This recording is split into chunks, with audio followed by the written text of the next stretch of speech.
जब अपनी इस जर्नी में आते हैं तो आपको एंजल नंबर्स बहुत दिखते हैं, फेदर्स बहुत दिखते हैं। एंजल नंबर्स के बारे में आपने बहुत कुछ जाना है, बहुत कुछ सुना है, बहुत से वीडियो खंगाले हैं, बहुत सी चीज़ों के बारे में जाना है। कभी फेदर्स के बारे में जाना है कि फेदर्स क्या कहते हैं? तो हेलो दोस्तों, welcome to my YouTube channel आध्यात्म और विज्ञान। आज मैं एक फेदर्स का एक बहुत अच्छा आपको रहस्य बताऊंगी। जब आप लोग अपनी सोल जर्नी में आते हैं तो आप एक बड़े पेन, बड़े ट्रॉमा के बीच में घिर जाते हैं। तो वहाँ क्या होता है, वहाँ ईश्वर आपके सपोर्ट में आते हैं। तो एंजल्स आपको सपोर्ट करते हैं, आपके आसपास उनका एक घेरा बनता है। वो आपसे कनेक्ट करना शुरू करते हैं, आपको बताते हैं मार्ग कि आगे क्या हो सकता है। जब आप समझने लगते हैं ना, तो आप हर नंबर का अर्थ समझने लग जाते हैं कि ये नंबर मेरे सामने आ रहा है तो क्या चेंज हो रहा है। और अगर आप उसे समझ गए ना, तो वो चेंज आपको नज़र आने लग जाएगा कि इसके बाद आपके लाइफ में क्या अच्छा हो रहा है। तो वो आपसे कनेक्ट करना शुरू करते हैं, वो बात करना शुरू करते हैं। तो ऐसे ही फेदर्स भी आते हैं, फेदर्स आते हैं, बहुत फेदर मिलते हैं, बहुत फेदर मिलते हैं। तो मतलब क्या होता है कि उनकी एक तरीके से कृपा, कि ईश्वर आप पर कृपा कर रहे हैं, हौसला रखो, आगे बढ़ो, हम आपके साथ हैं। कई बार तो फेदर आपके ऊपर आकर के गिर जाते हैं, कई बार कभी आपको पता ही नहीं होता, आपके कपड़ों में उलझे चले आते हैं और चारों तरफ दिखते हैं, बहुत सी चीज़ें होती हैं। तो फेदर आते हैं, लेकिन ये फेदर एक चीज़ और बड़ी अच्छी समझाते हैं। आपको बहुत से वीडियोस में कहते हैं ना कि आपको कहीं भी, कहीं इस पर से भी कोई संकेत मिल जाता है और वो संकेत बताता है, आपकी आत्मा कहती है कि आपको इस चीज़ को समझना है।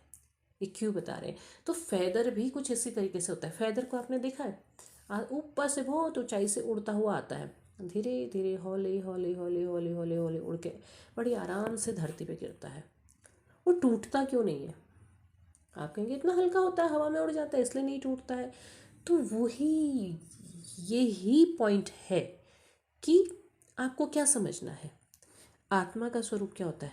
आत्मा बहुत हल्की होती है, आपके अंदर है, आपको महसूस नहीं होती है। जब अंत में शरीर से बाहर निकल जाती है तो भी महसूस नहीं होती है, चली जाती है, दिखाई किसी को नहीं देती है। तो आपने खुद को इस तरीके से बनाना है। कैसे बनाना है? पहले हमने बात की कि आप अपने आप को मजबूत बनाइए। मजबूत कैसे बनाइए?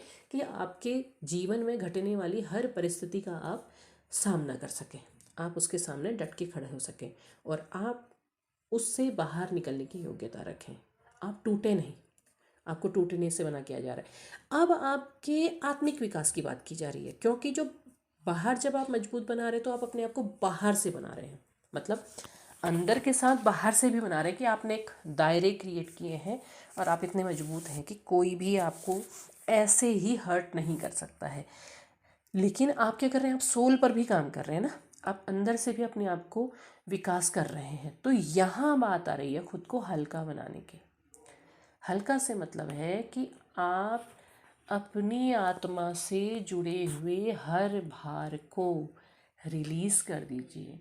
जो भी कर्मों का बोझ था, जो भी भावनाओं का बोझ था, जो भी बहुत सारे सोच विचार और भी बहुत कुछ, जिसको आप क्या कहते हैं, ओवर थिंकिंग, वो सारी चीज़ें रिलीज़ कर दो।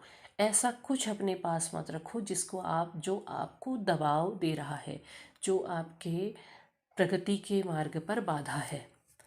आप कैसे होता है, अगर आप किसी पहाड़ी जगह पे घूमने जाते हैं, मान लिया आप वैष्णो देवी चले गए, आप केदारनाथ चले गए, अब आपने अपने पीठ पे बहुत ज़्यादा बोझा टांग रखा है, आप पहाड़ी रास्ते से चल रहे हैं तो आप चल नहीं पाएंगे, आप पीछे पीछे पीछे होते चले जाएंगे, मतलब आपका रास्ता उतना लंबा होता चला जाएगा। लेकिन जब आप अपने कंधों का बोझ हल्का कर देते हैं, उस भार को उतार देते हैं, तो आप आसानी से पहुंच जाते हैं। तो ईश्वर क्या कहते हैं? ईश्वर कहते हैं कि ये बोझ लेके मेरे पास मत आओ। वो कभी नहीं कहते हैं कि मेरे लिए लाखों करोड़ों की भेंट लेके आओ, मेरे पास इतनी चीज़ें संपत्ति लेके आओ। अरे वो संपत्ति तो उन्होंने ही दी है, उस संपत्ति को आप उनके पास लेके जा रहे हो, दिया तो उन्हीं का है, आप उनका ही दिया उन्हीं को चढ़ा रहे हो। वो कह रहे हैं इसे मेरी क्या ज़रूरत है, ये तो मुझे पता है, ये तो मैं जानता हूँ, इसका मैं क्या करूँ? मुझे नहीं चाहिए था, मैंने तुम्हें दे दिया, तुमने अपने आप को योग्य बनाया, मैंने दे दिया। तो वो ये कह रहे हैं कि वो सारे के सारे बोझ उतार करके सिर्फ अंदर से पवित्र होकर के मुझसे जुड़ के मुझसे मिलने आओ। मुझसे जब मिलने आओ तो वहाँ पर सिर्फ तुम हो, सिर्फ मैं हूँ। उतार सकते हो इस बोझ को? और लोग इस बोझ को नहीं उतारते हैं, बोझा लिए लिए ही चलते हैं, 1000 बार भी दर्शन कर लेते हैं, वो चीज़ नहीं मिलती है। तो वही चीज़ है, जब आप अपनी सोल पर काम करते हैं, आप जब अपनी आत्मा पर काम करते हैं, तब आप अपने सारे बोझ, सारी बुराइयों को उतारते हैं। तो आपने जब आप अंदर झांकने लगे हैं और अपने आप को पहचानने लगे हैं, तो आप खुद पर वो काम करिए। यहाँ तक पहुँचने के लिए अगर आप यहाँ नहीं पहुँचे हैं, आप उलझे हुए हैं, तो आप ज़रूर पहले पीछे वीडियोस देखिए, वहाँ से क्रम से आगे आइए। आप लिस्ट में जाइए, आप क्रम से आगे आइए, तब आपको समझ आएगा। तो आपने अपने अंदर के सारे वो सारी बुराइयों को उतारना है। आप खुद पर काम कर रहे हैं ना, आपके अंदर जो कमियां थी आपने उन्हें रिलीज़ किया।